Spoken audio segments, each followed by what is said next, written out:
What's good, everybody? This is Ace here, as always, with my partner Marcus. And this is about that sports life. You know what we come to do. We're here to talk sports. Before we get into it, what's good, bro? Ain't not much, man. Just chilling. Another day. More things to talk about. So let's roll. You? Yeah, I'm good, man. I wasn't getting dug out in the snow, man. You right. You know, we all in the same area, so I know you got hit. Speaking of the snow. So I did my thing earlier in the day. Like I had to go make a move. So I shoveled myself out and all. I get back. Some idiot took my parking spot. Oh my God, Hot. man. I was sick. I still cannot wait to see this man because I have not seen him since in this damn Jeep. And when I do, it's gonna be a problem because that's just Yeah, that's wrong. worth the Like it's just conversation. Yeah, wrong. that's worth Like, the yo, what were conversation, you man. thinking when you drove? You seen this spot cleared out. You know you ain't do it. What was you thinking when you said, "Yeah, I'm gonna pull in here"? I'm gonna just slide off up in there real quick. Like, nah, that's worth the talking to. We might have to sit Oh yeah, down or it's stand going up. down. We might, but we're gonna have to have a conversation, That one way or conversation is the other. happening. I can't Yeah, wait. nah, that's But that's yeah, that's that's that's it. definitely a pet peeve for me. Like, if I'm shoveling it out and you like, let's say I could even see if it was something that was plowed out, and I Mm-hmm. happen to get Like one the of the plowed out complex did it. spots. Yeah, that's You know different. what I mean? If I dug that spot out. That it now becomes my spot until Yes. all spots are available again. Then we Yes, if default I again to did everybody. exactly, if I put the man hours in, no other And I ain't putting man no comb car, down or nothing like that. yeah, no other man car going there. Like you know if you did it or not. But Exactly. other than that, it was cool. Like my son, he ain't really go out much this time. He was chilling in the crib, no school, none of that. So you know how that goes.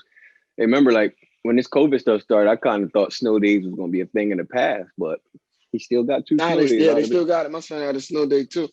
Um, Hmm. yeah, my sons they got outside. They got outside. They ain't want to be out there too long though, because they Cold, my yep, sons are still little. They yeah, 4 and 5, so they get to yeah. wrestling in the snow. Now the snow all inside their jacket, all in Yeah, it. Now they they cold for real. cold, Like, they done. yeah. So they want to come inside. So they ain't stay out there too long. I went out there, cleaned things up. Um, it's one thing about the snow that I never really. It's funny that you don't think about it. We see snow so much. Is that like I had to work, so I was getting off work late, and by the time I got out Mhm. there, I was like, damn, it's too late. I ain't gonna be able to really see.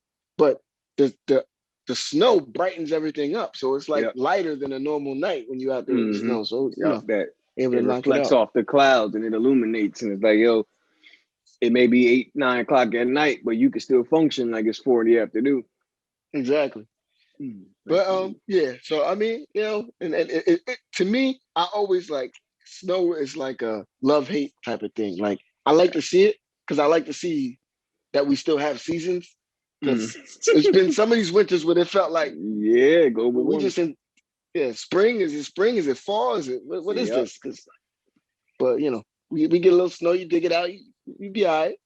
Yep. Keep it moving. I It's mean, good like for you us. said, I don't I don't hate it. Like some people hate it or they don't like driving in it.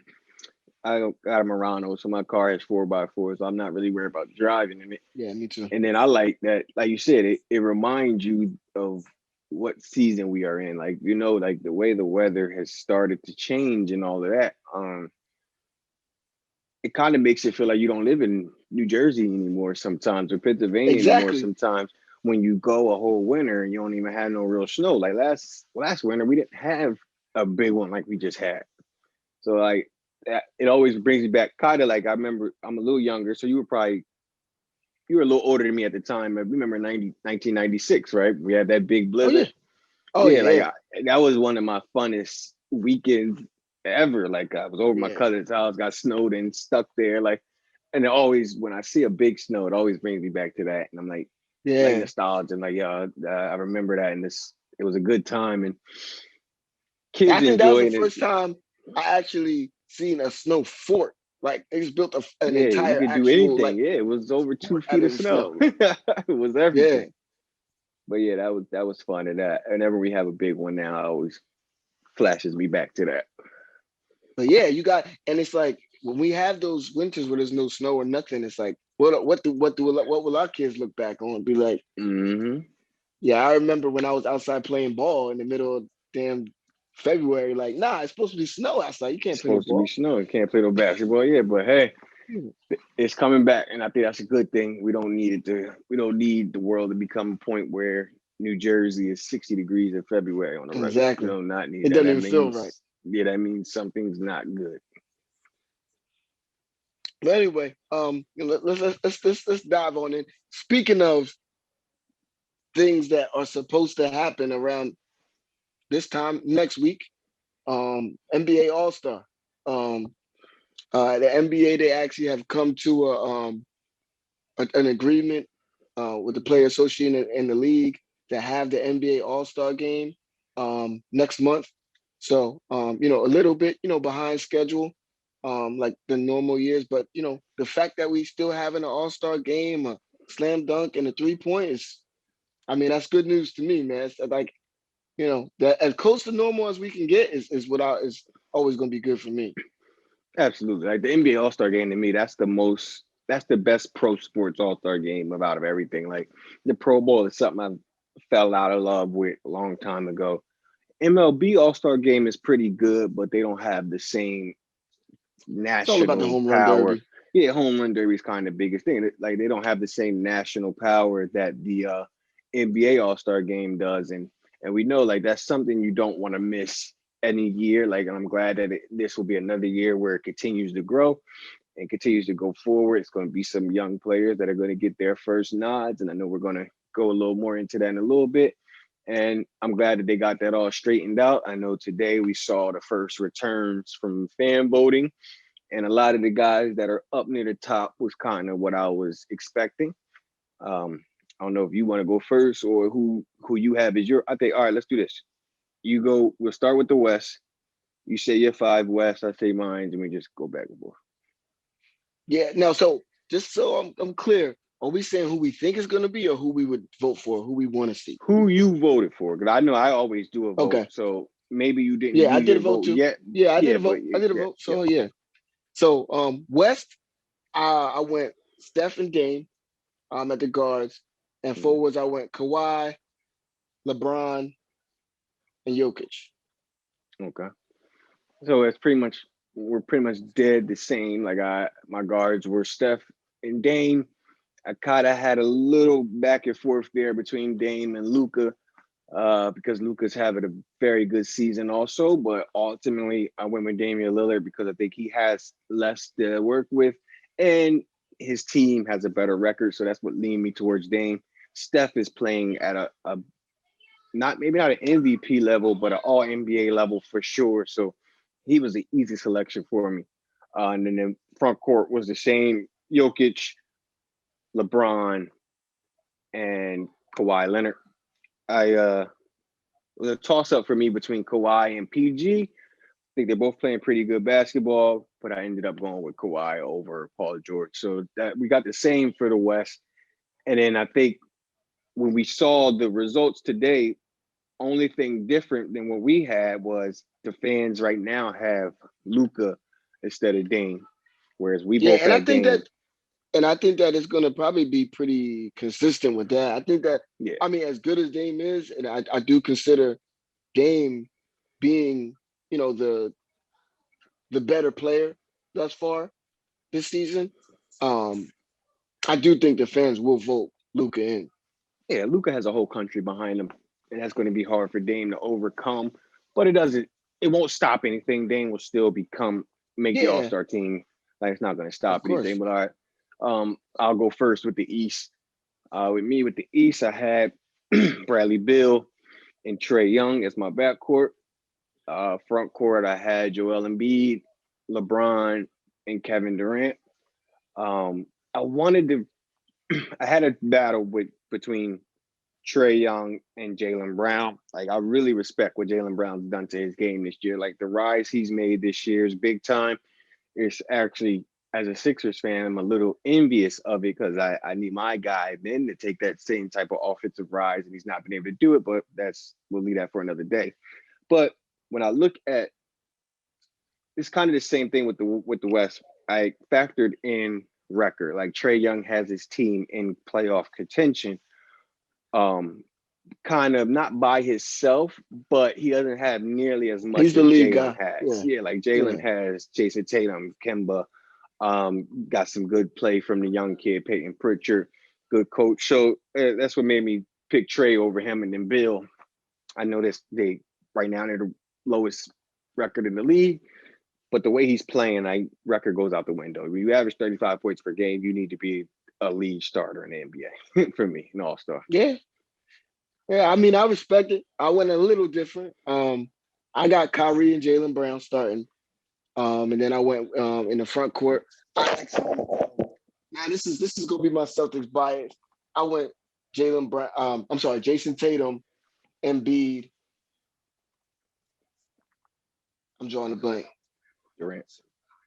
And Durant, oh, of course, KD. So that's where I went for my five. Now, like you said with Bill, he's the leading scorer in the NBA. So in the real world, like we saw with the actual fan voting, Bill should be the starter. Um, hmm like to me, I did give him a little knock because of the record because you hmm know I just feel like, if you are on the bottom team in the league, it's a little hard for me to vote you into the All-Star game, although it is an individual award and it's on his performance. But I look at Jalen Brown and I just say, from what, like you said, he has help, but for this season, he's actually been the one carrying us. It's been games where we haven't had Jason Tatum. He went through a bout with COVID, and Jalen Brown had to hold us down during that time Yep. period. And he does it on both ends of the court. And this, we've seen flashes of this from Jalen Brown, but this year we're seeing it consistently, night in, night out. He's 20 plus every night and doing it on the defensive end. So like, I'm just happy that he's gonna get his first All-Star, in my opinion. hmm Whether he's a starter or not, I don't really care. hmm Jalen Brown, Jason Tatum, I just need to see them, be honored as All-Stars, and I'm good to go. Um, Yeah, I think, like I said, Jalen Brown for me is probably the most improved player in the NBA right now. Like his leap has been.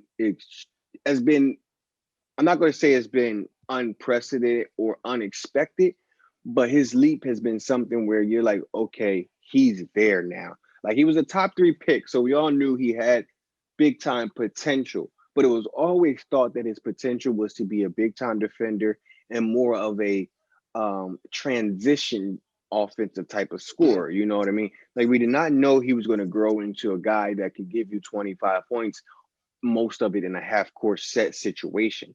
And that's what's been impressive about him for me. Like, um, I don't know if many people may not know this. I go into college basketball recruiting a lot more than other people, but I followed him since his junior and senior year because he was considered like a North Carolina kid. That was a kid that we thought was going to go there before we had mhm. issues, whatever. So it was always a question mark about how much he would grow offensively. It never was a guarantee that his offense was going to come together like it has. So to see it finally come together, I think you just got to give a guy like that his praise and his roses as it's happening, because not every player is able to put it all together. Like I'll compare him to somebody like remember Josh Jackson. Yeah, I think he's the same draft, where he's no, he is the same draft. They can't. No, he's right after that. He's the next draft with Markel Fultz. And Tatum. He was another one where he was like, okay, yeah, defensively good, the athleticism good, going to be able to score in transition. All those things were there, but it was always a question of, is he going to be able to build that offensive game to be a all-star level shooting guard? And to mhm. date, he's not been able to do that.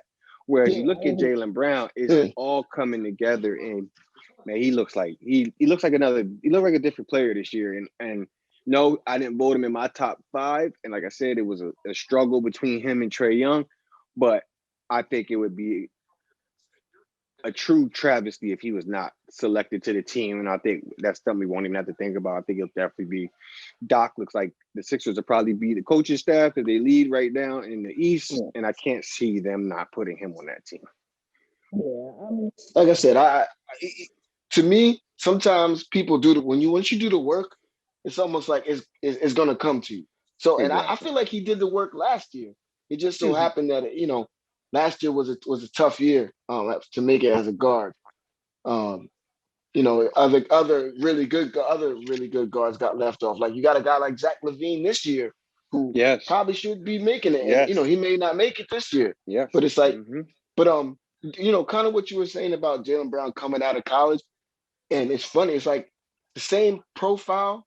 It's like Kansas. I'm a Jayhawks fan. We collect those type Mm-hmm. of dudes because even Wiggins. before Josh Jackson, it was McLemore, same Yeah, type of guy. McLemore. Yeah, Andrew Projected as a Wiggins. really good defender. Then you had Josh Jackson, then Kelly Oubre. Or was Wiggins. Kelly Oubre first? Wiggins, No, Kelly Oubre, like all Oubre. this. Ben McLemore, Wiggins, Oubre, Jackson. Yeah, but yeah, that's all Kansas. They all Basically like all the that. Yep. same player, Yep. and they all Yep. came out with the same projection, except Jaylen Brown was that same guy. Well, and when we drafted him, I thought the same thing. Like, damn, he's the same guy like them dudes. I mean, Mm-hmm. at least we got a good, solid defender. At least we got a guy, who should be able to knock down an open shot. I never saw Mm-hmm. this.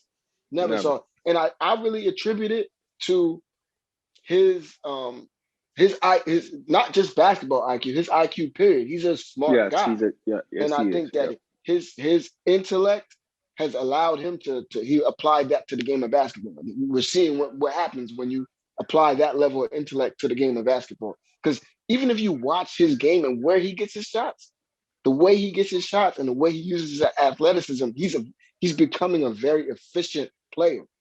Like Mm-hmm. he doesn't just take any shot. He's No, either going to the basket but he uses the mid range. But the way he uses the mid range has always been matchup based. it's It kind of all like depends. DeMar DeRozan. He reminds me a Yeah, little bit of a DeRozan lot. Yeah, offensively. yes, Mm-hmm. yes, yes. Very much so. Very much Yeah, so. I Very mean, and patient and and yep, I think he and I, definitely deserves everything he's going to get this season. And like I said, I know this is a later down the road thing where we'll talk about season awards. But in my opinion, when that most improved player award to me is his to lose, I don't see how. to me, I think that he'd have to. I mean, hopefully, I'm projecting out. He'd have to continue on this exact pace for the whole season because he got some stiff competition in Christian Wood and Yeah, the kid Jeremiah Grant in Jeremy Detroit. Grant, yeah, and Keldon Johnson for the Spurs. Yeah, there's Yeah, definitely yeah, guys yeah. there that are also have taken a step up. And Christian Wood is probably his biggest competition right now because we've watched Christian Wood go from and I'm a Sixers fan, so I know this. We were the first team that had him, and we always said, "Man, he looks like he has some potential," but you never knew if it was all going to come together and how long it was going to take to come together. And now he's kept taking those steps every year, and now he's got Mm-hmm. his chance with the Rockets, and he's a 20-10 guy. And it's like, Yeah. yes, that's Night in, night definitely the out. night in and night out. That's definitely the Mm-hmm. competition for Jaylen. But one of the other reasons why I lean towards Jaylen Brown is because of what you said a little earlier. He's been the one key and consistent cog for the Celtics. They've Yeah, had Tatum be out for COVID. Kemba was banged up. Kemba's only played 8 or 9 games this season. yeah. He's just Eight getting games. back. Yeah, He he's didn't just even play getting last back. night. Yeah, he's just gotten back and he's getting back into his groove. But what's keeping the Celtics right up there in the top of the East with the Sixers and the Nets has been Jaylen Brown. And for me, Yeah, that Marcus Smart is out now, and and Marcus Smart's Smart's out out. now. Jalen Exactly. Brown's gonna Like slide right into that role. exactly. Like that's what I mean by I add those type of things in when I give look for my season award type of things. And right now, to me, as long as he keeps this trajectory up, like you say, he cannot fall back down. Excuse me. I think it's his award to lose, and I don't see him losing it. But I wanted to do one more thing as we continue to talk about All-Star Game.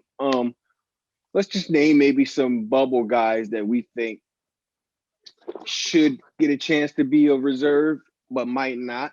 Like just to give an example, the guys I'm thinking about are on the East, Tobias Harris, and on the West, Shea Gilgeous-Alexander. I think they Mm-hmm. both are having all-star level season, but will they be able to get onto the roster is the other question. Like when you look at the West with Shea Gilgeous, he's at the guard position. And you got Steph, you got Dane, you got Luca, you got Devin Booker, you got Donovan Mitchell. Like it could just become a numbers Yeah, thing numbers game. where Yeah, where he doesn't get it. But when you look at his play so far this year, 22 points, six assists, 5 rebounds, keeping OKC kind of relevant playoff wise. It's still early, but just to see him take another leap, because he took a leap last year with Chris Paul, and now Chris Paul is gone. He's now the guy. You know what I mean? Yeah. Like, that's his team. Oklahoma City team No. is SGA's team. And I really like to see how he's become a big time point guard in the NBA. Point guard, two guard, he does a little bit of both, more of that combo role. And then on the East with Tobias, he's more about consistency. From game one to now we're at game 20, going to play the Blazers tonight. Sixers fans and Doc Rivers and knows that he's going to give you 20 points. He's going to do it effectively. He's going to be efficient with his free throw shooting. And I think it's finally the time where he should finally get his recognition of being an all-star level player. Yeah, no, both of those guys for sure. Especially Shea Gilgis in that because, like you said, he has shifted into that role of being the guy, and he's Mm-hmm. excelling. He's doing his thing, so I gotta respect it. But to me, we already said the two names I would probably, we mentioned them earlier, and that's Zach LaVine in the Mm-hmm. East and Christian Wood in the West. Those are Okay. two dudes that I'm like, I mean. The Rockets are to me. I think they're still in the play, and I don't know their record offhand, but they in They're the mix for the yeah, playoffs, they're I right. believe. I think between 6 and 12 are all only separated by like a game or so in the West. Yeah, so they right in the playoff mix, and we talked about the step that he's taken forward. As I mean, of course, John Wall is there, but I'd say Christian Wood is probably their lead guy. Through the first quarter of the season, he's been the guy that's Absolutely. really been most consistent and helping them the most. And then Zach LaVine. I mean, not really much needs to be said there. Look at the numbers. I mean, Mm-hmm. he's not on a team that's going to win a lot of games, but night in and night out, Zach LaVine is putting up 20, 25 plus. Mm-hmm. He's going to give you some Effortlessly 30-point too. games. Yeah, effortlessly. And he's been doing this consistently for the last 3 seasons. Like, this Yep. isn't It's new. not new. Uh, so and like you said, the same thing. It's a numbers thing with Christian Wood. I mean, we already named our five for the West, and in the front court, we didn't say Anthony Davis. Nope. We didn't Gobert. say Rudy Gobert. We didn't say like I could we yeah I said Jokic. We didn't Mm-hmm. it's a numbers game. It's only so many slots for front court or guard. In the East, we don't even gotta really talk about it. We didn't say Not it. Harden. We didn't Mm-hmm. like the East is gonna be tough Harden, for Levine. Kyrie. Um, like we said, you got Bill, you got Trey Young, you got Harden, you got Got Kyrie, Jalen Brown. Jalen We just said Brown. he's ahead of Um, those. he's ahead of them guys. What's somebody I'm missing? I know I'm missing. Let me just think real quick.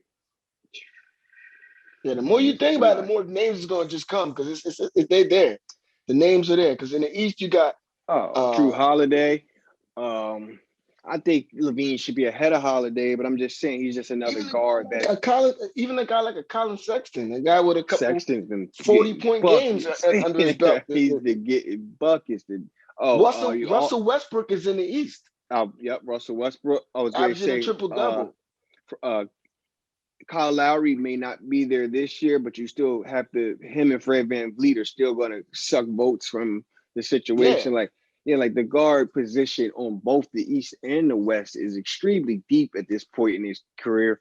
Even somebody like LaMelo, I know I'm talking about All Star right now, but just saying his hmm level of play as we go hmm forward in his career, it's going to be tough for him to crack that All Star level. And then on the West, you still got like we didn't even bring up John Morant.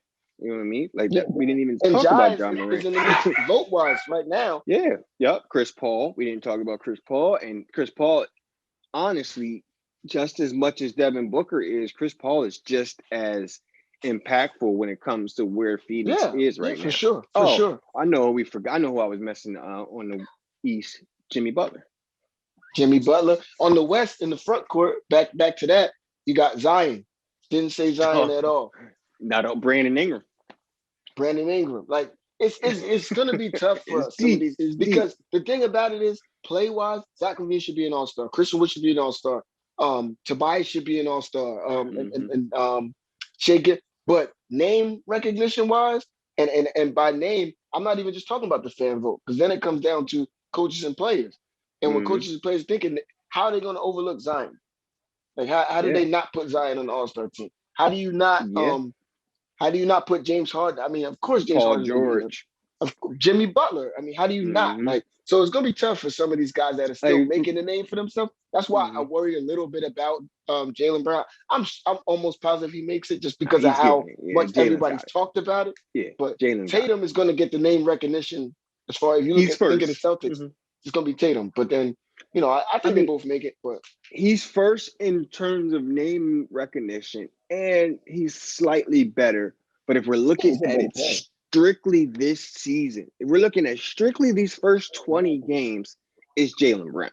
And I don't For know. sure. I know when you go into voting and all of that, it's not really looked at like that. Like you got to think, Yeah. what's up? Jimmy Butler's high up on the votes because he's a Excuse me. big name. But if we be honest, Jimmy Butler to this date has not played on an all-star level. He hasn't played enough, period. But his name is It's what like his name Kemba. is. Kemba is normally a perennial All Yeah, Star, but he exactly. has But we're played not even thinking not about even him. double-digit games, so he can't be in the mix. I know Um, somebody yeah, I like mean, Ben Simmons has been a back-to-back All-Star. Defensively, he still is. But right now, I not see how he gets on that team. Like I yeah, I know don't think the so. last 10 games, I know he's been back to scoring in that 15 to 20 realm, and that's what we want. He getting his 8, 9 rebounds, 8, 9 assists, yes. But because of the way this season is, it's a shorter span, and because of the rise of guys like we say, like Jalen Brown, Tobias, trying to think of somebody else on the East. But just I can just say those two for Well, now. James Harden coming to the East is going to James bump somebody Harden up coming to the East. He automatically. said Russell Westbrook coming to the East. Like Yeah, those are all guys that are going to still get their looks as a guard. And I think Ben is going to be left out this year. And I'm saying this for a reason. The reason why I'm saying it is because as a fan of his team, I actually hope that happens. I actually hope he does not yeah, make it this year because I really believe that's something that will push him, that will click and say he's been an all-star 2 years in a row. Out of his 3 years, it's only his fourth year on the court. So 2 out of the 3 years, he made the team and he deservedly made the team.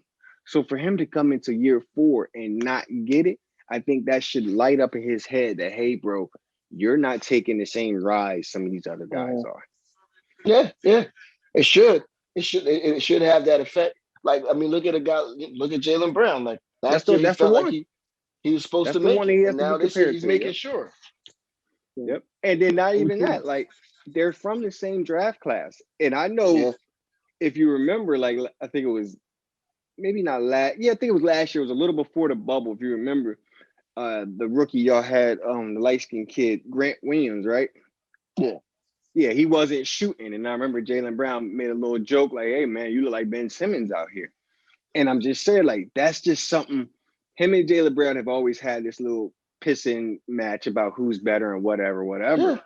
And if Jalen Brown makes it this year and he doesn't, I really hope that makes him look himself in the mirror and say, dang, I'm not continue to progress. I was ahead of this guy at a certain point, and now he's walked me down. You know what I mean? Like, Yeah, it yes, should. It should. you know what I mean? And I really hope that happens because he's too good to be a player that does not fulfill his whole potential. I said that, and I've been on record as saying that. And to me, I know you guys hate to hear it. Sixers fans hate to hear it. I always feel like Ben Simmons needed a team that was more built around him. I don't think that he'll ever get that look being on the same team with Embiid. But to me, in a lot of ways, I think that ship has sailed, and it's kind of to the point where they have to make it work. I think that Yeah, they're kind of married right now. So, I mean, that is what it is. And we'll see. Like you said, this might be the spark that he needs if he doesn't make this All Star team.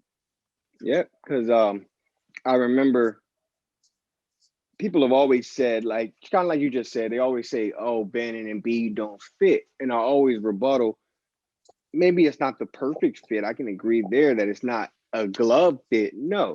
But they have done a lot of winning in their careers for how young they are. There's not a lot of guys that in their first 4 years being together make the playoffs 3 out of those 4 years. This would be the third time. Matter of fact, I'm sorry, this would be the fourth time that they've made the playoffs. Like uh we lost the first year. No, we lost to y'all, the Celtics year. The second year we lost to Toronto, and then we lost to y'all again this year. So yeah, this will be the fourth year these guys have made the playoffs, and that's in 4 years of playing together. I'm not gonna say that they're a perfect fit, but they do fit enough to win when you build around them correctly. Like if you look at last year's Sixers team, it did not have the shooting. If you Mhm. don't have shooters, that's when Ben and Embiid can't play together. But when you have a guy like Seth Curry spacing the floor, Danny Green spacing the floor, Tobias Mhm. being a 20-point scorer, That's been the biggest thing this year that's for how me, you Joe. are able to allow those two to mesh better. And I don't want anything to change. There's literally only one or two guys in the NBA that I would trade Ben Simmons for, and I mean realistically, like of course I would trade him for Durant or Luka or something like that, but that's not realistic. I mean, like if Bradley Beal actually became available, I don't think he's available, but if he actually became available, that's someone I would think about moving Ben for. But other than that, I respect Zach LaVine, but I would not trade Ben Simmons for Zach LaVine. All right, respect. Now, glad you mentioned Bill. Let's just shifting into a next topic we wanted to talk about. You know, obviously, you just mentioned that we had a bit of a disagreement as far as as it applies to Bradley Beal's availability Mm-hmm. in the trade market. Now, to me, I'm gonna say it like this: there's a juxtaposition anytime you have the leading scorer in the NBA on the team with the worst record. I think that no matter if it's the player or the team, somebody is thinking about possibly making a move. There's no way that you can have the top scoring player in the league and not be winning and not be thinking that something needs to change here.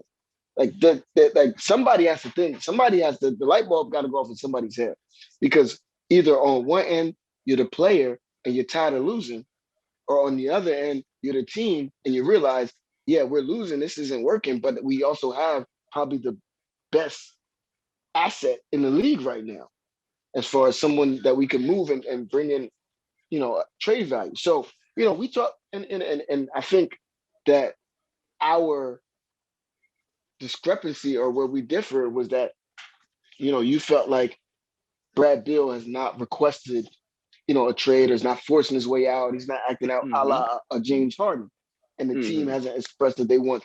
But to me, I think that in this situation, it's not. Bill's a class act type of dude. He's a hard worker. Mm-hmm. He's not a Harden type of guy, and I respect that. Not at all. But Yep. but my thing is, I look at the Washington Wizards as an organization, and I don't see them as an organization that's particularly going out of their way to be loyal to players and have gone out of their way to, you know, build around Bill even. Like I haven't seen them do anything that really, they brought in Westbrook, but I feel like that was more Wall being done with them and then being done with Wall than trying to build it. They just had that opportunity to make that swap. I feel like if the right trade comes along, and I think that there are some of those out there. If that comes along and if it comes across to them, then I think that they're going to take it. And I think they're going to move Bill. And I don't think that they would think about it that much. To me, it's not like losing Bill now is going to take them out of contention. They're not anywhere near contention, so they're in contention for a top draft pick. And to me, Mm-hmm. if you're going to get a top draft pick in this draft, Mm-hmm. that's what I'm thinking about. I'm thinking about bringing that guy in and building around that because and the best way for you to do that would be trade and build because the assets you bring in will help you build around that guy. But and All that, right. that's my stance on it. So I Yeah. want to make sure that I'm being clear with that. Yeah. Like I understand that your point that no team really shows much loyalty to their players, and I won't say that the Wizards are should get a pass or be seen differently in that light. Where I stand with it is that Bill is still young enough where they can pair him with whoever they draft this year. They good chance they're going to have a top three pick, maybe even number one.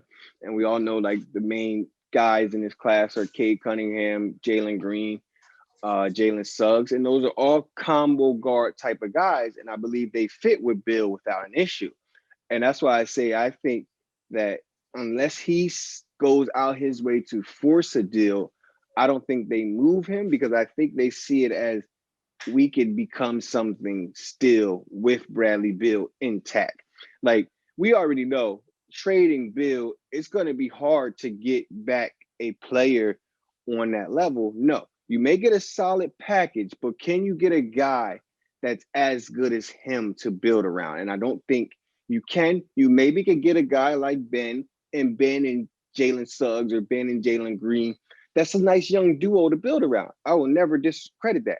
But I don't think the Wizards move him unless he speaks up and says, I won out. One, because of his relationship with that community, and because they've already traded the other guy. Like John Wall was who they were originally built around. That's why like they have not started a building around process with Bill. I think that starts now. And I think that the guy that they move for assets is Russell Westbrook. Like I feel like Russell Westbrook being there is strictly a we wanted to get rid of Wall. I fully agree with you on that. I don't think they had any plans for Westbrook. You know what I mean? I think that opportunity arose.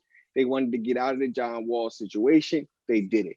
They brought him in, blah, blah, blah. They're going to move on from Westbrook immediately. For me, I think the best situation for the Wizards as an organization is to keep Bill, draft somebody in the top three, and move Westbrook for pieces that fit around those two. Because remember, they still have Roy Hachimura, who looks like he's going to be a solid stretch four.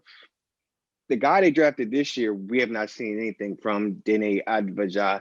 I don't even know if the kid plays. I literally have never seen him on the basketball court like at all. I don't know if But you that's have what either. that's And the, that's an no, and issue. that's the problem to me. That's what That's an I'm issue. saying. Like Yeah. that's Like why I I can't. think Like basketball wise, and for us fans, we would all love to see Bradley Beal traded. I would love to see Bradley Beal on a contender. The Sixers, the Celtics, the Lakers, Milwaukee, anywhere else, pretty much. Like I would love to see him on one of those teams because he's such a big time player.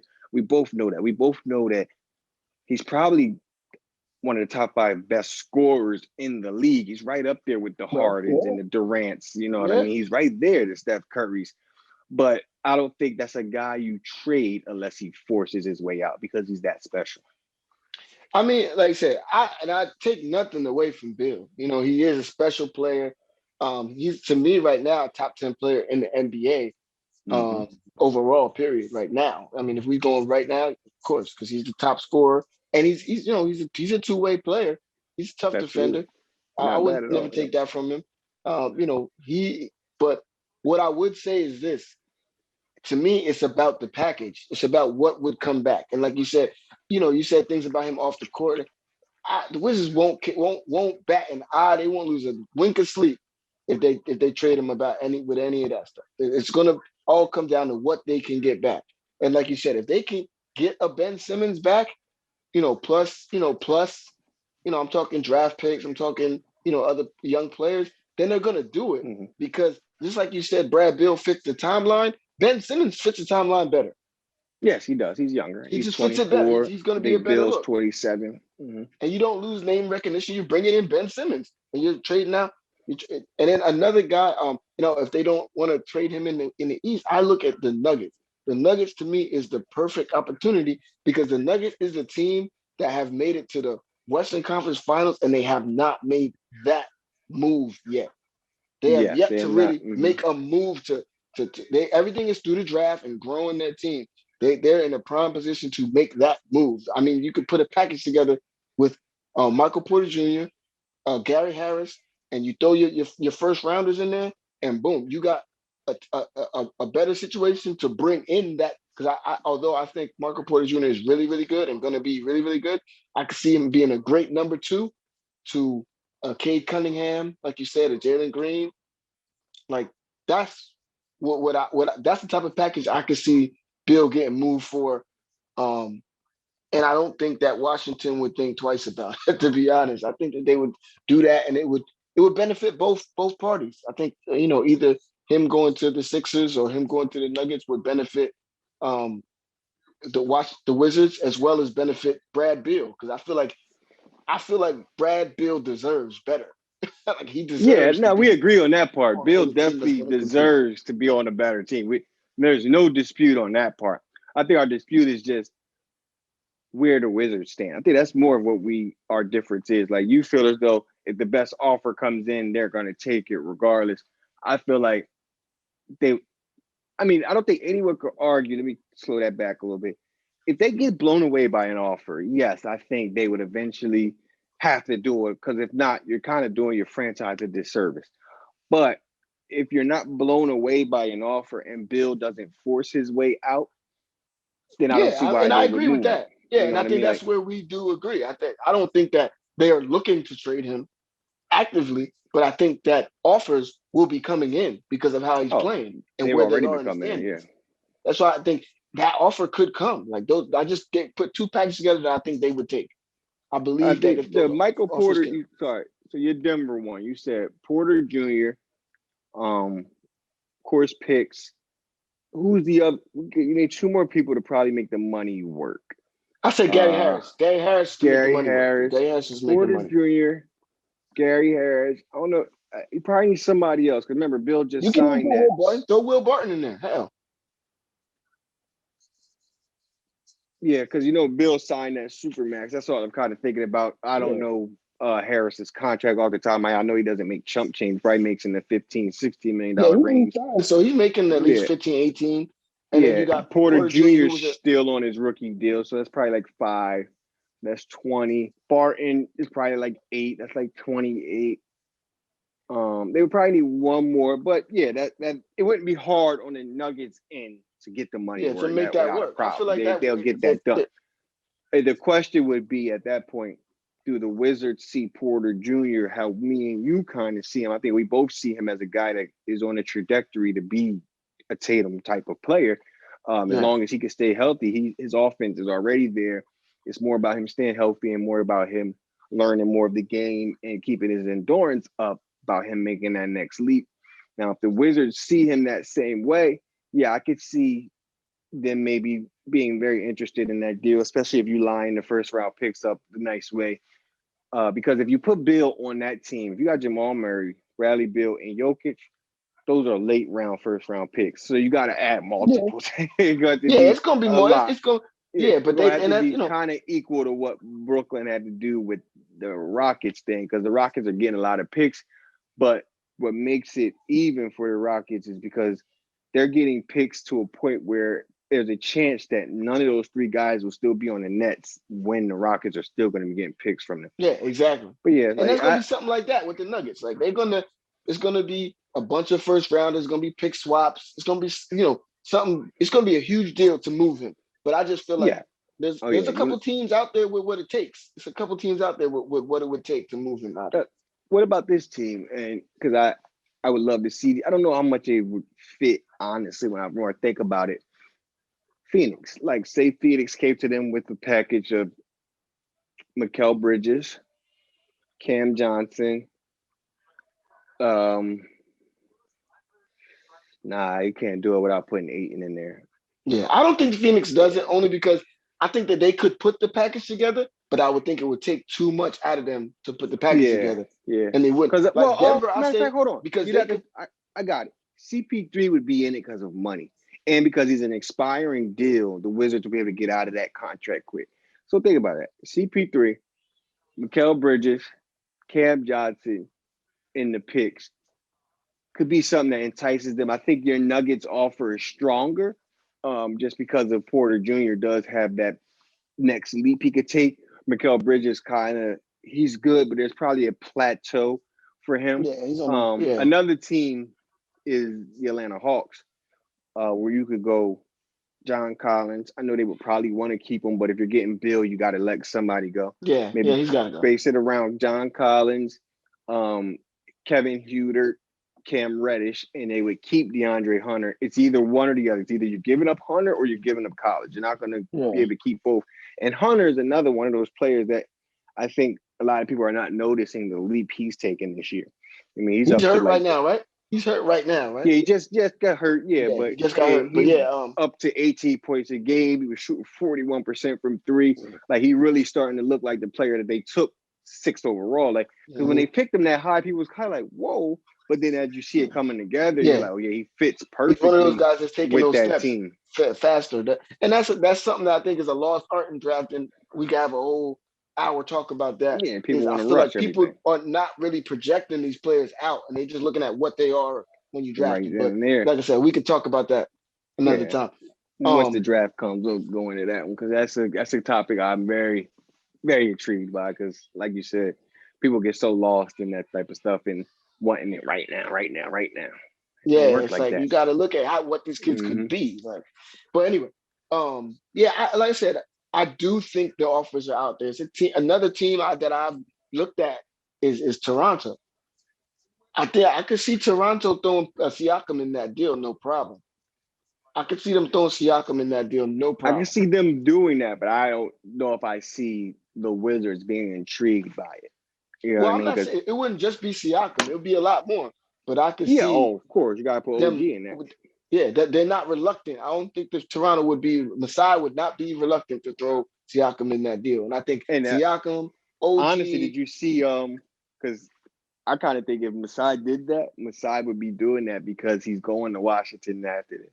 Because you see that the Wizards want a to few try of to his push deals. after him. Yeah, Yeah, the Wizards hmm want to I push to know, make him the I know. GM.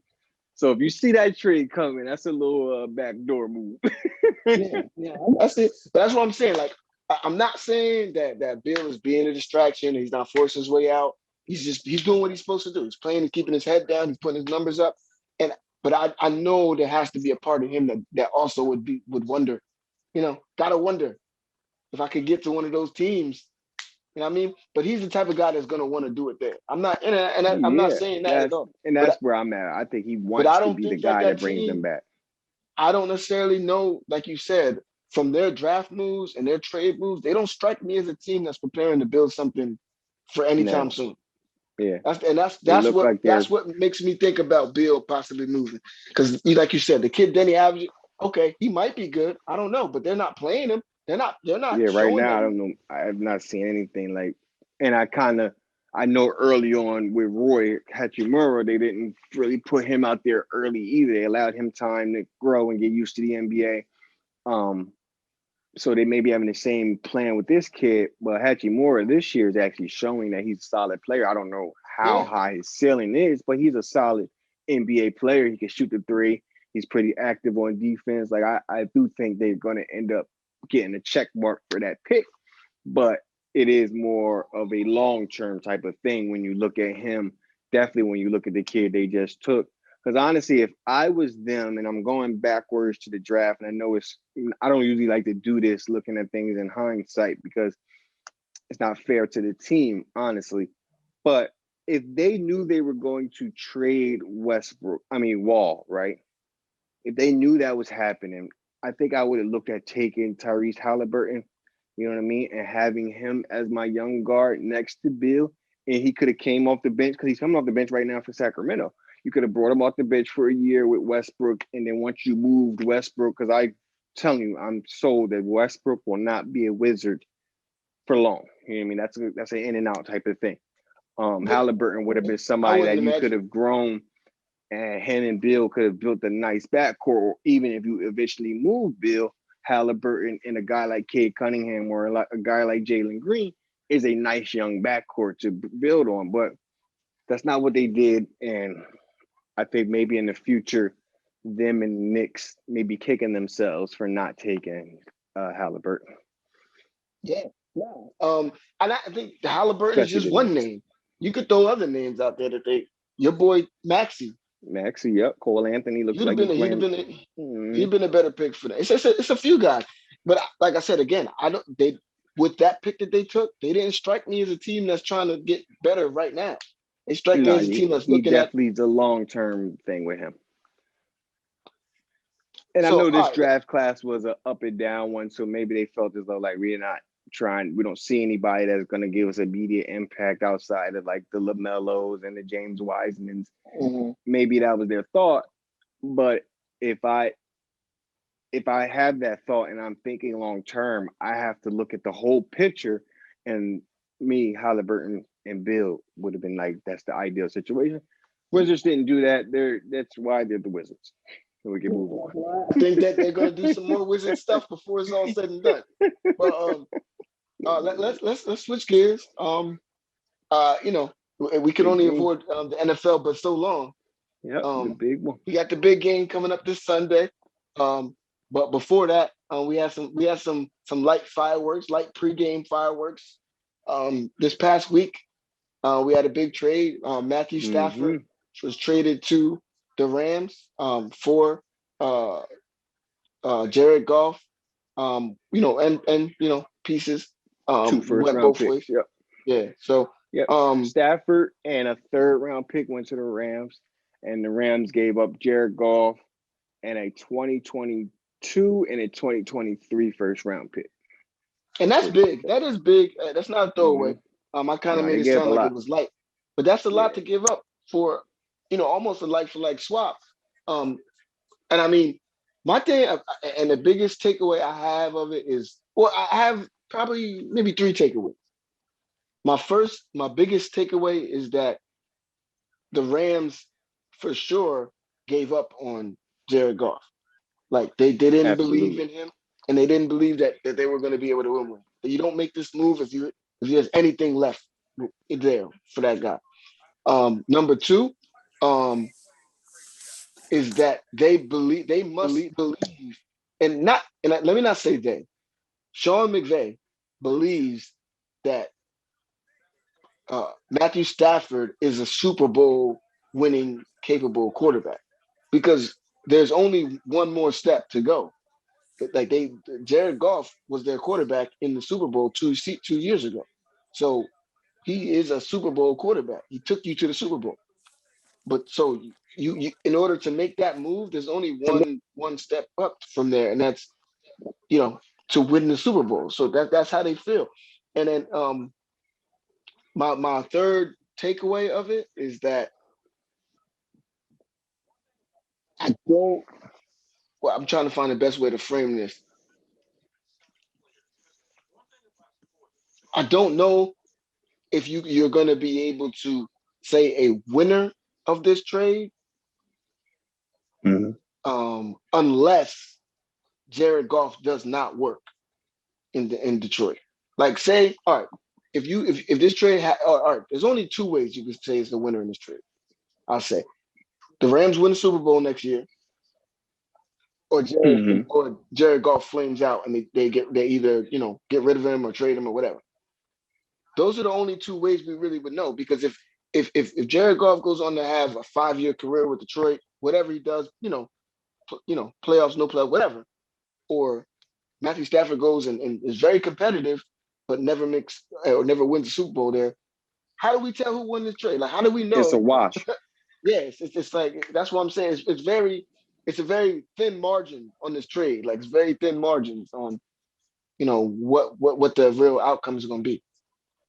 Yeah, I feel like the Rams have pigeonholed themselves a little bit. I do think Matthew Stafford is a better quarterback than Jared Goff. No argument there. Um, but when you give up two first round picks that high, like I mean, 2 round 1 picks plus a quarterback to get another quarterback, you have to win it all because that guy Goff, yes, he may have his flaws or whatever.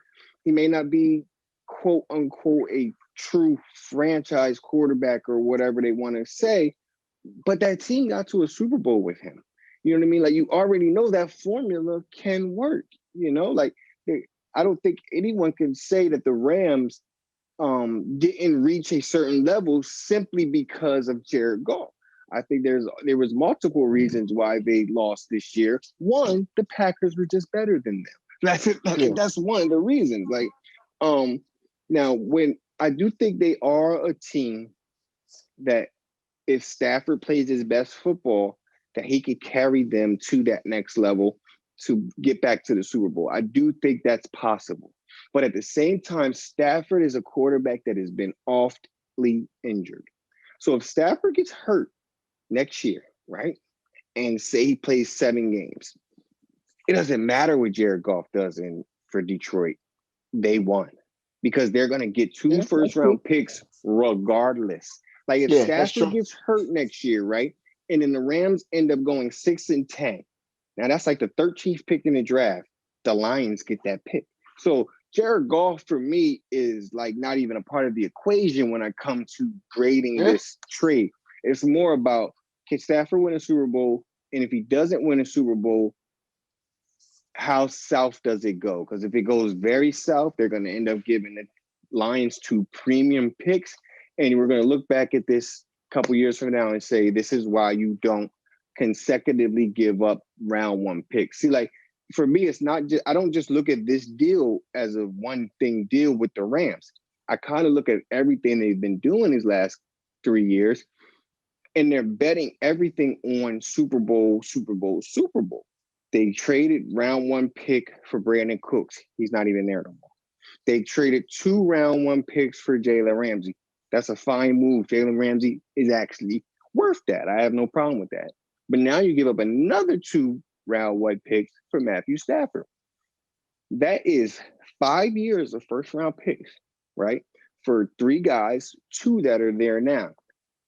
Hey, If you don't win it, real quick, didn't they trade up for Goff? yes, and they traded up for Goff. Now, only reason I didn't add that to the equation because that was a different regime.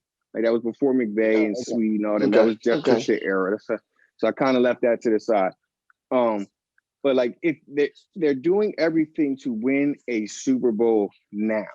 So that's the goal for him. That's the bar. Like there's nothing less for them. Like if they That's don't what I'm win saying. a There's Super Bowl, if they don't win it all, it's a failure for the Rams. Like, and it's not, and it has nothing to do with the player they brought back. Bringing back Stafford is a good deal. Like Stafford's a very good quarterback. He's just been handicapped by the team he was on. But is he that much better than Goff, whereas it makes you an immediate Super Bowl contender just because you got him? They I'm on a not sure. tightrope. To me, they on a tightrope with no net. Like there's no net. There's no safety net under them. It's just they either win the Super Bowl or it's going to be looked at what. Like The thing is, they got a chance at it, and that's not to say they don't have a shot at it because they definitely have a shot at it. Yeah. Don't get my words wrong. Like I agree that they have a chance. Like they have a very good team. I like the weapons that Stafford now has with Cooper Kupp, Robert Wood. I like the young receiver they took, Van Jefferson. Yeah, I like him. Cam Akers is a very good young running back. Darrell Henderson, if he could stay healthy, that's a nice tandem. They need a tight end. We'll see what they do there. Higbee to me is a one flash pan guy. The O-line is not great, but it's not bad either. And then defensively, that's their strength. Aaron Donald, Jalen Ramsey. They took my Jordan Fuller at safety. He's going into his second year. He's going to be a big time player. The kid they got, Taylor Rapp. Yes, and that's another one. He's another safety there.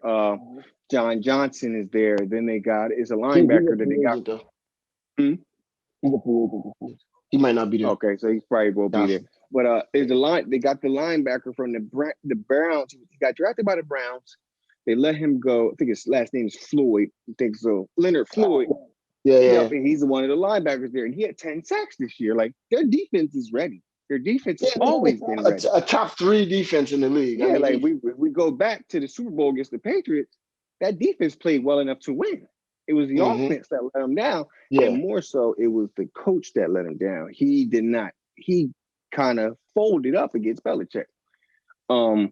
But it's now they put themselves in a situation now where if you don't win it all, everyone will look at you like, man, that's the blueprint to not give up that many picks. They giving up all their draft picks. Well, my thing is, the explanation that I've seen for the move is that, like you said, in that Super Bowl, McVay, it seemed like he kind of went into a shell, and it's because they didn't have the confidence in Jared Goff being able to throw the ball down the field, which is something that Matthew Stafford don't have no problem with. My thing about that is, I don't believe that they have the personnel for that. I don't believe they have the personnel to throw the ball down the field. You're gonna have to bring in another receiver or a tight end, Cooks like you said, was that guy, but Cooks is gone. Like they don't have Robert Woods is not that guy. No. Cooper Kupp is not really that guy. I mean, he can do what Cooper Kupp can do pretty much a little bit of everything, but not consistently. And he's not taking the top off. No. Yeah, he They're didn't show both me kind of possession receivers. so it's like who are we throwing the ball down the field to?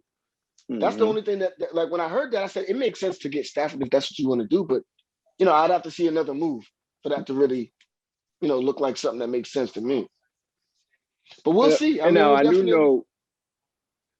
I do know, like one of my line brothers is a big time Rams fan, and one thing he said that makes a lot of sense is, yeah, they kind of wanted to get out of the golf contract.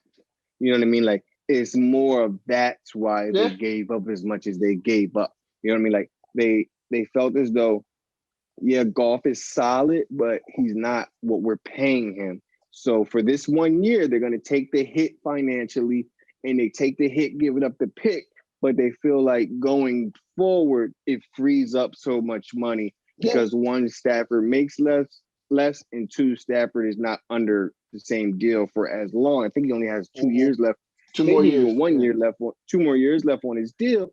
So I Yeah. understand that it did free up money, especially for a team who kind of was in cap hell with they just paid Donald, they paid Ramsey, they paid Cup, they got to pay Woods. Like I understand that's kind of like, okay, I get that if you're looking at it in that sense. But even in that sense, if you don't win a Super Bowl, nothing matters. They Yeah. have to win it all. Mhm.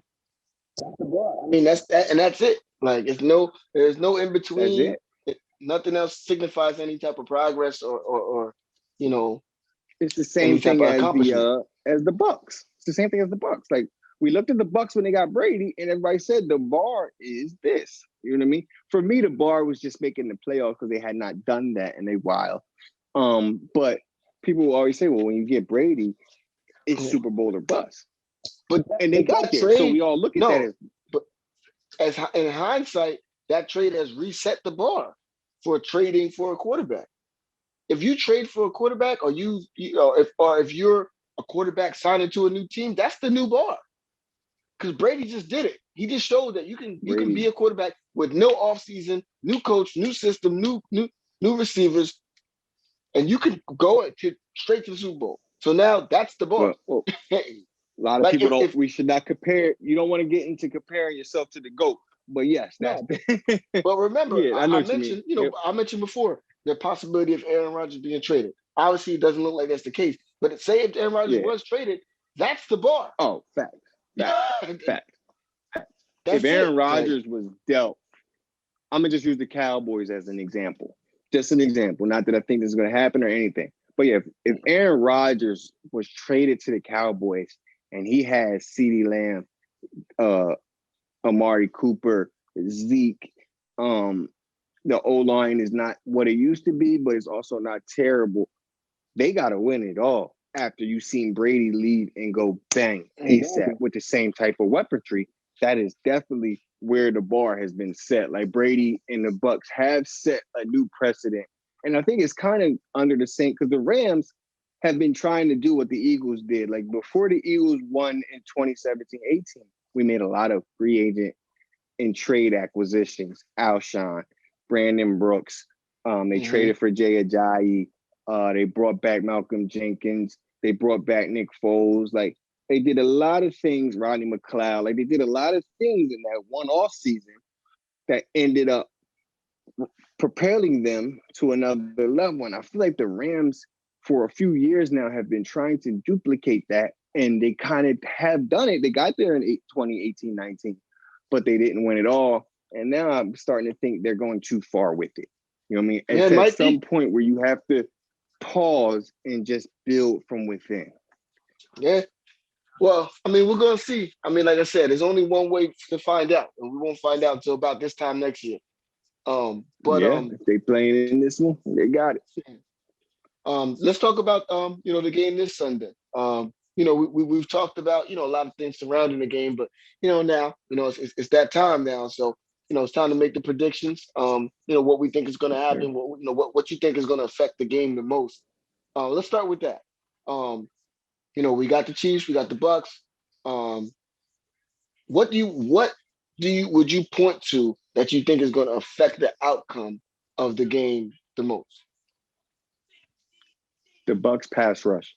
I think if the Bucks are able to slow down the Chiefs offense by getting excuse me, by getting some Mahomes in terms of sacking him or even just forcing rush passes, I believe that's how they're able to slow that offense down and give them a better chance to win that game.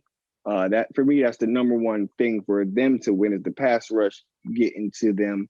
And for the Chiefs side, is containing the Bucks receivers. You know what I mean? They're getting AB back. It looks like Chris Godwin's a big time player. Mike Evans is a big time player. Scotty Miller gives you a little something here and there. Gronk at tight end.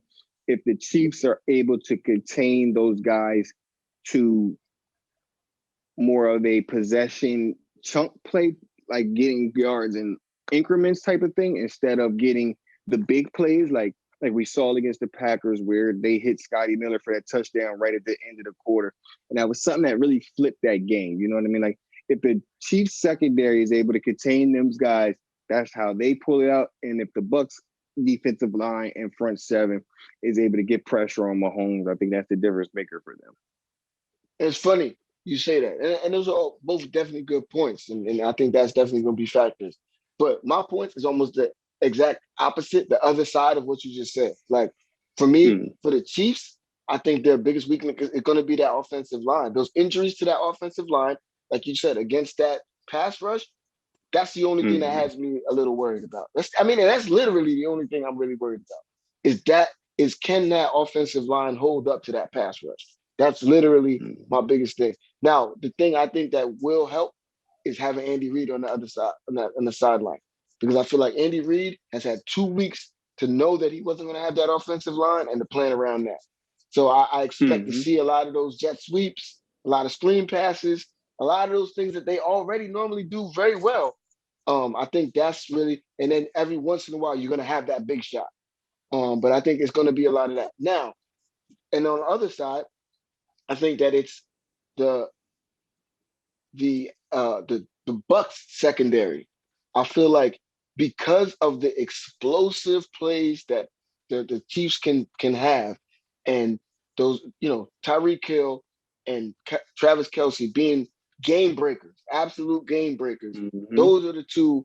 I just I look at and Tampa Bay has a good secondary. Don't get me wrong, but I just don't see the mm, matchups. The matchups to me worry me if I'm a Tampa Bay fan, if I'm Tampa Bay, because just to give a scenario, case in point, in the second half of the NFC Championship, when Brady threw those 2 interceptions, mm. the Green Bay Packers went 3-and-out on both of those. I can Sure guarantee you, did.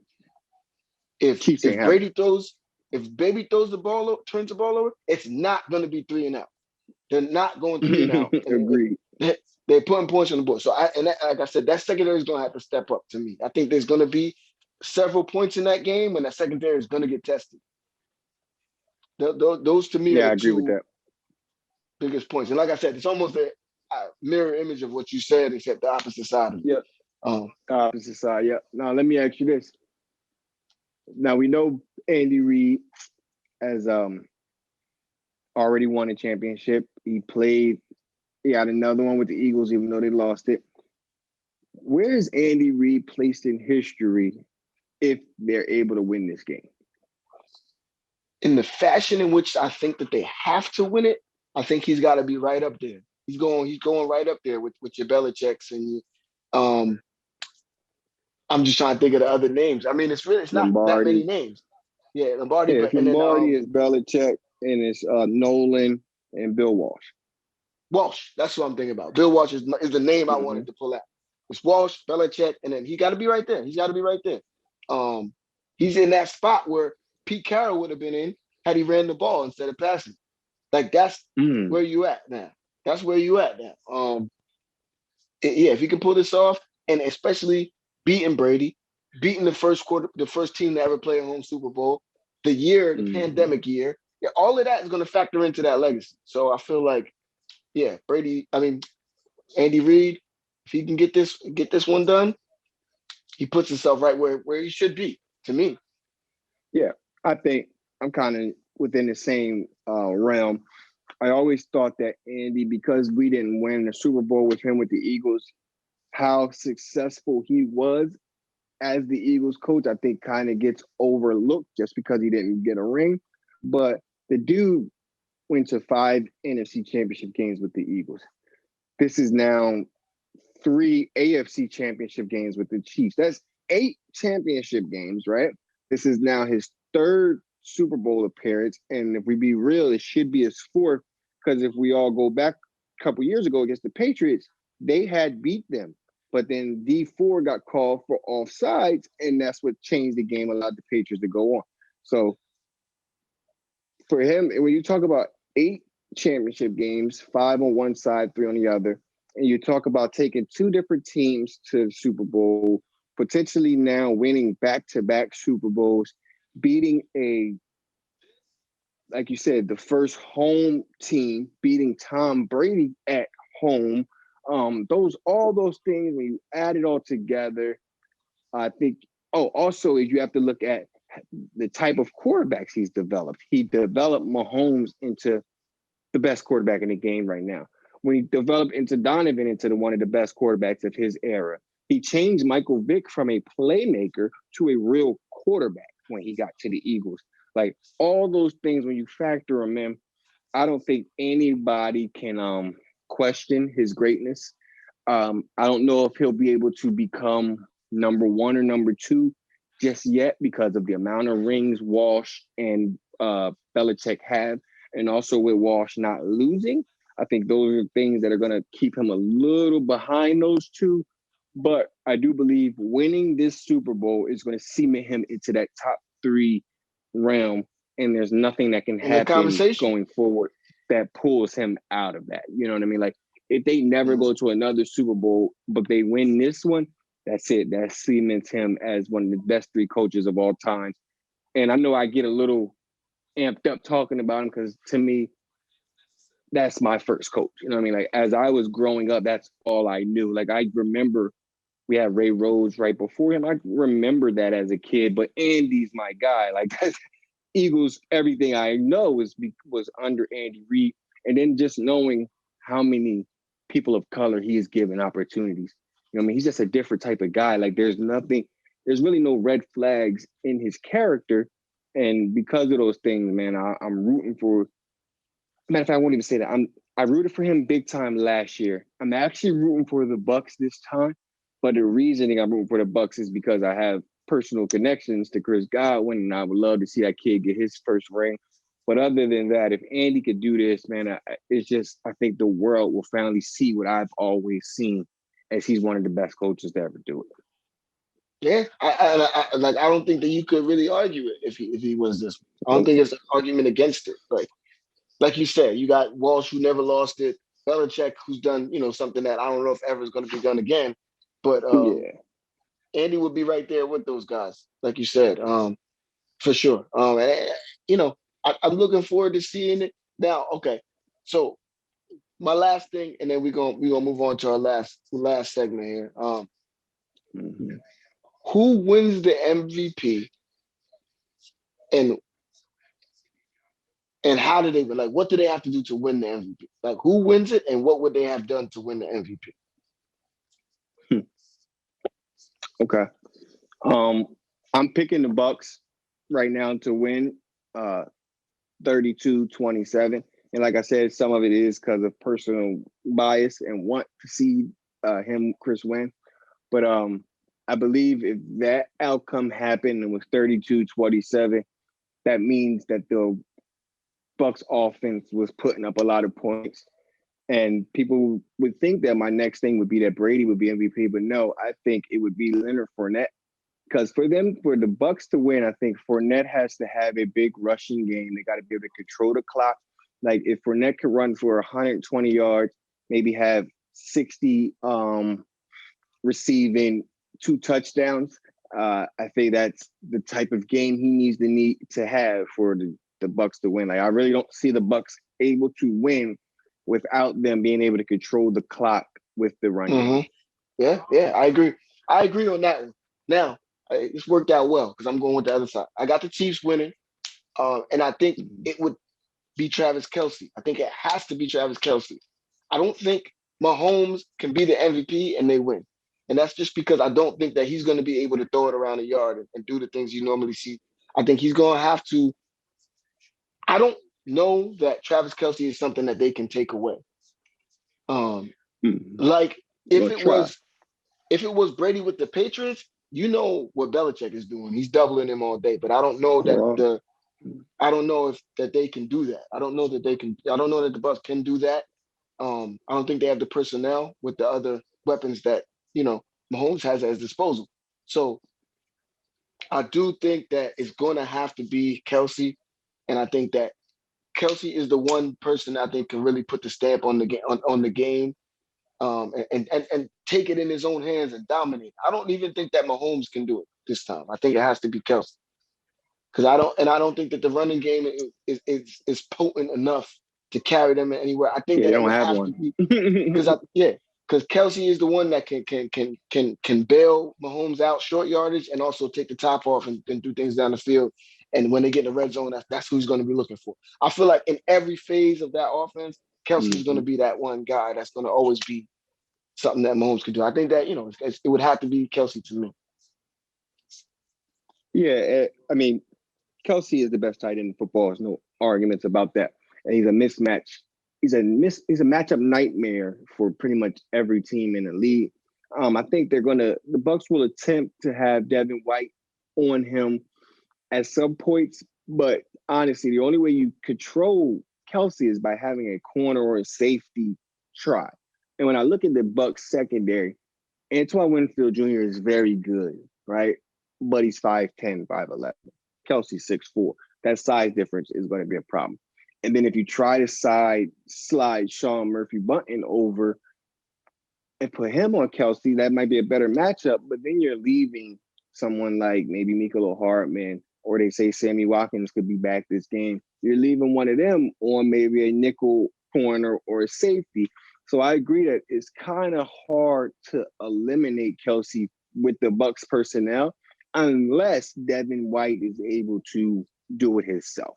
That's the only way I think they can slow down him is if White is able to be the guy to do it.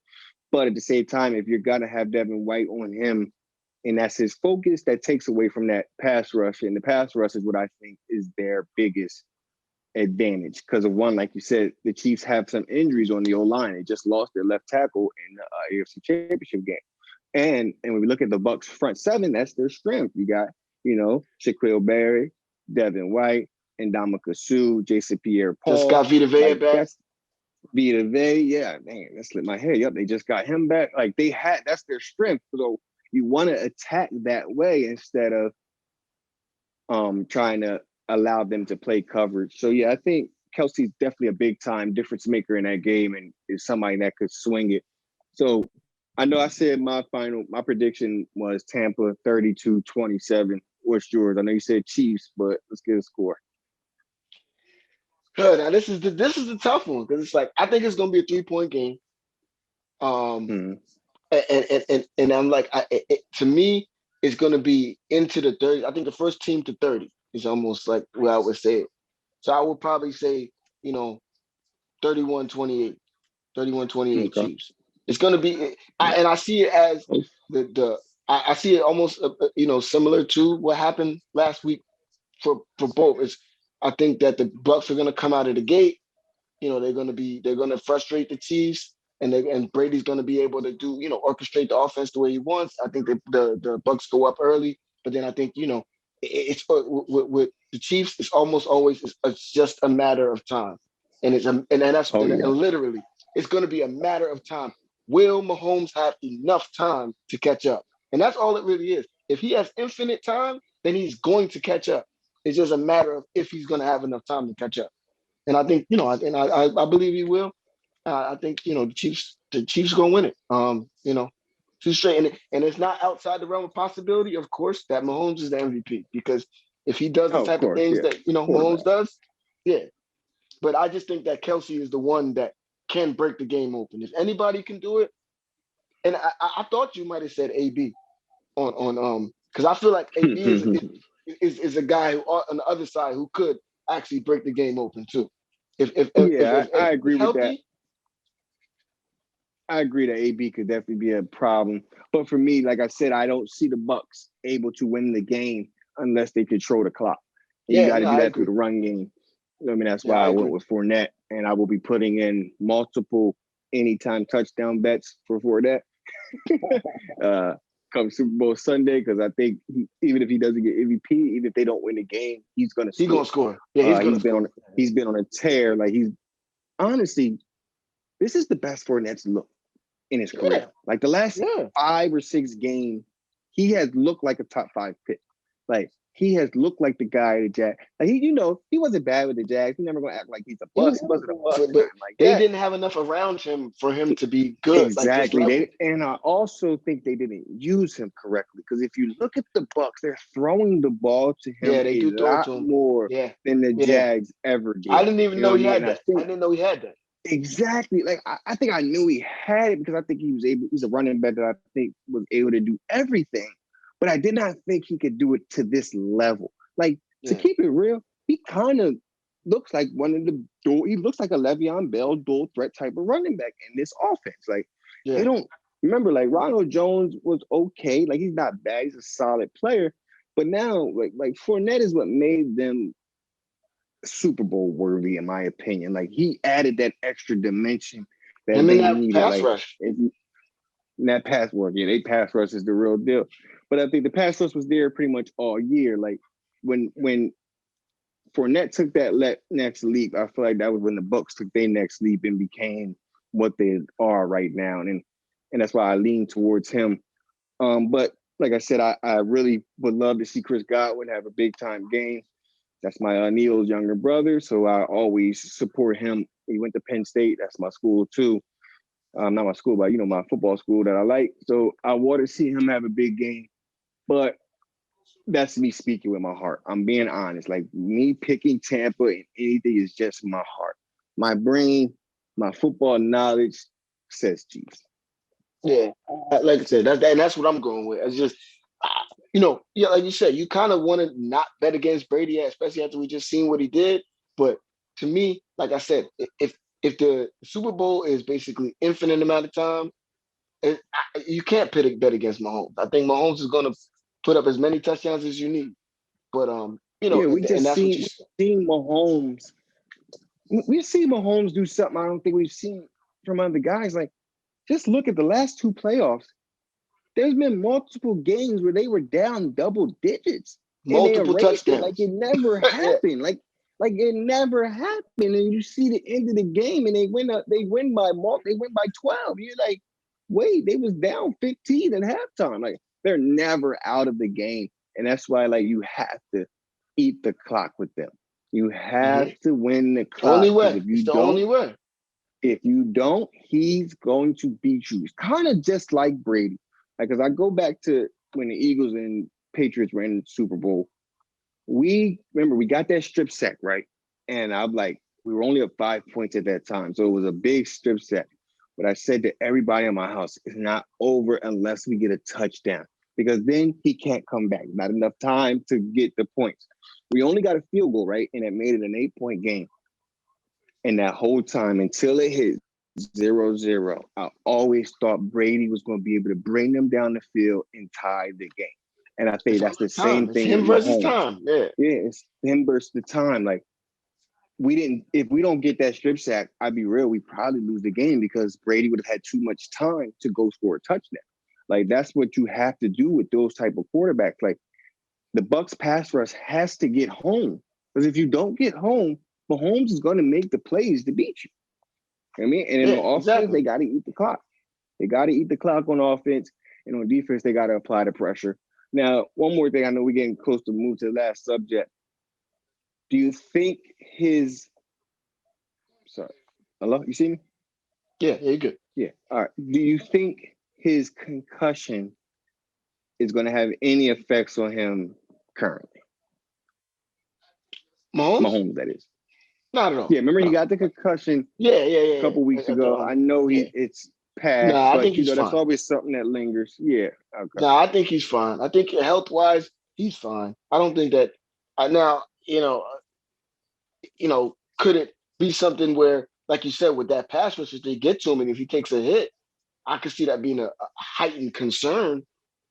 And, and Mm-hmm. and my thing is, you never want to see, you never want to see anybody get knocked out of a game for any reason, but definitely not in the Super Bowl. Absolutely.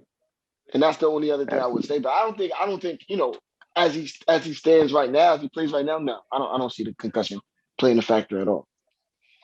No, I Right. think he's good. I Okay. think I think he's good. I think we're gonna see a hell of a game. One for the books. I think this Super Bowl here is gonna be one for the books. Agreed. It's gonna be the one. So, all right, and it'll happen Sunday. We'll talk about it, of course. We'll be right back here to talk about it. And you know, I'd be sad to see football go, but I also like talking draft too. So we'll get right into Oh that. yeah. Oh yeah. Right Um, around the corner. Draft free agency. And speak about free agency, it's gonna be crazy. But anyway, Hmm. um, real quick, we like to do not about or about that life, but for the month of February, Black History Month, for about that life, we're gonna do Black History as it pertains to sports, and this we're gonna, not to be on a somber note, but this week we're gonna do Af- Black History about that life. We're going to talk about two greats that we lost recently, Mm-hmm. Hank Aaron and Coach John Chaney from Temple. Um, to me, what can you what else can you say that hasn't already been said? Hank Aaron, you Mm-hmm. know, arguably the best to ever do it, the best hitter at least, one of the best. Um, Yeah. and as a black, I always remember as a black kid growing up, and I'm a little older than you, so this was almost pre Griffey, pre a lot of the guys that really came up in the '90s. Like when I first was Mm-hmm. playing, even your T-balls and your little leagues, Hank Aaron was the guy that you was really, you know, saying that you was hitting like and trying to hit like, and Hank Aaron was one of those first, to me, black players that of course you had the greats that broke into the game, but one of those first black players that was really like, yeah, he's one of the best to ever do it. You know, Mm-hmm. um, and Coach Chaney, for me, um, he is Temple. He is Temple basketball. He is, and he was one of those guys that Temple wasn't a program that was always, they're not a blue blood program. They weren't always getting the highest recruits. They weren't always going to the to the championship or the Final Four. But John Chaney was always thought of and respected as one of the best coaches in college basketball. Um, Oh you yeah. know, Cheney made them. Yeah, John Chaney made them the program that they're not even today, but he brought them to the national spotlight. yeah, Kind of like UNLV at that era. Like yeah, John Chaney being, I exactly. grew up in Camden, so John Chaney was like, he's a figure to me that was kind of larger than life. Like I didn't, when you see him or when you hear anything Temple, you just knew him. That's what it was all about. Then you get think of the NBA guys he put Aaron McKee into the NBA, then Eddie Jones, Mark Jackson, the big, not the guard. Like there's so many guys that came from him that became big name players. He recruited the hell out of Kobe Bryant. Wasn't able to get him. Kobe went to the NBA, but Kobe always talked about John Chaney as being so influential in his basketball life. Um, Temple is not a big school at all. Like if anybody knows Temple, Temple is in the middle of the hood. If we be real, In the very like middle of the hood, like they just dropped that yes, one. and absolutely. And for him to take that school and turn them into a team that was consistently in the Sweet 16 and the Elite Eights and became a national brand, it's amazing. It's kind of mind blowing because it's not something that was ever expected or thought of. Like I know I'm too young to know pre-Cheney Temple. So for me, growing up, Temple was a big time program to me. Like I didn't know anything before them. Like Yeah, I for sure. remember the Pepe Sanchez's and the Pepe what's my man Sanchez. name? Len Greer and like they had teams, like they had very good teams, and then he was upset that Rasheed Wallace left Philly and went to North Carolina. Like you remember Chaney, he has the famous rant where him and John Calipari get into it and he chokes Mm-hmm. John Calipari. Like that's just who John Chaney was, and his teams played exactly like him. They played you fierce, that you were not going to push them over. They want to fight you to the end of the game. They played the game fundamentally sound. Their zone became something that was duplicated by other programs year in and year out. And he lived a long, great life. Like we didn't lose him young. Neither one of these guys, Yeah. Hank Aaron also, they both lived their full lives and they opened doors to people that would not have had opportunities if those two did not come around. Like there's more black coaches in the NCAA because of a guy like John Chaney and because of John Thompson. We'll talk about him at a later Yeah. date, but just what they were able to do. And for Hank Aaron,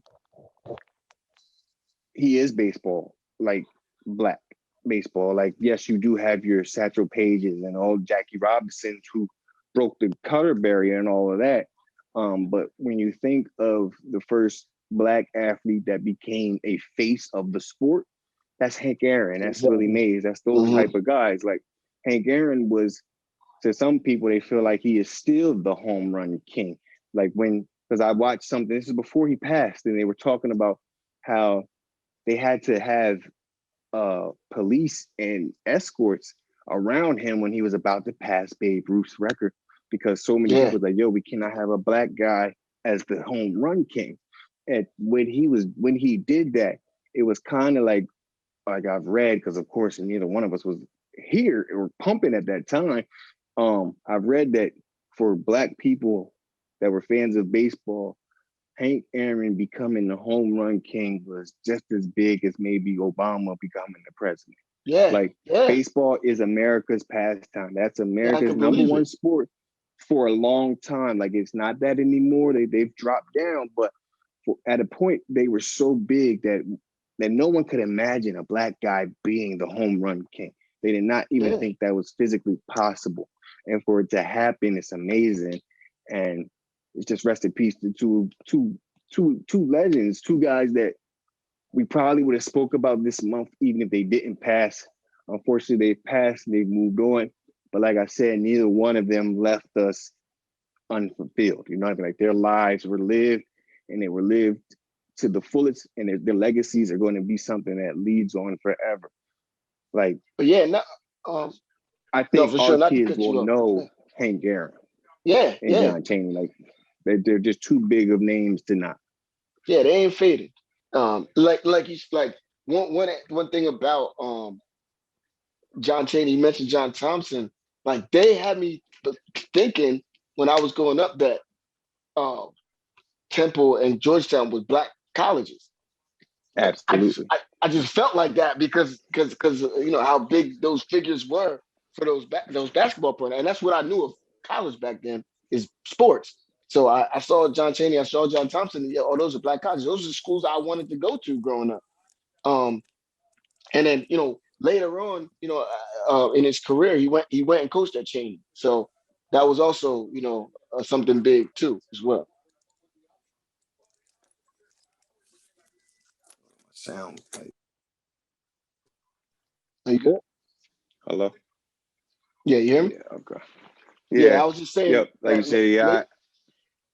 I was just saying later on in John Chaney's career, he went and coached at Chaney University as well. So, those were, two of the most influential figures I know in my early sports because college basketball was my first sport that I really watched. Like as a kid, you grow up and you playing sports. I never was really interested in watching sports. Like I didn't, it was boring to me.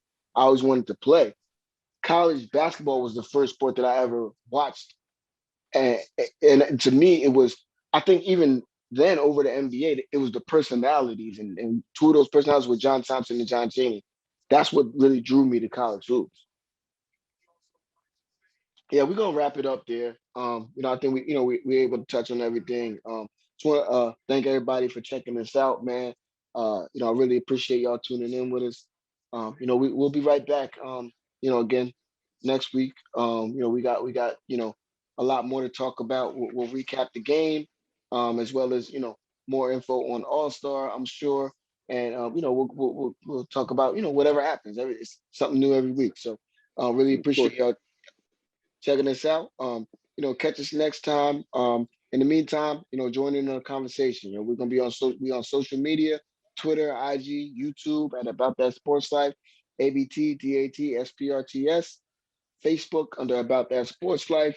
Shoot us an email, info at About That Sports Life. Um, any questions, comments, topics you want to talk about, and then you can listen to replays of the show on our website, www.aboutthatsportslife.com, and YouTube, of course. Anything else you got, Yep. Mark? Nope. Nope. I think we finished, wrapped up everything.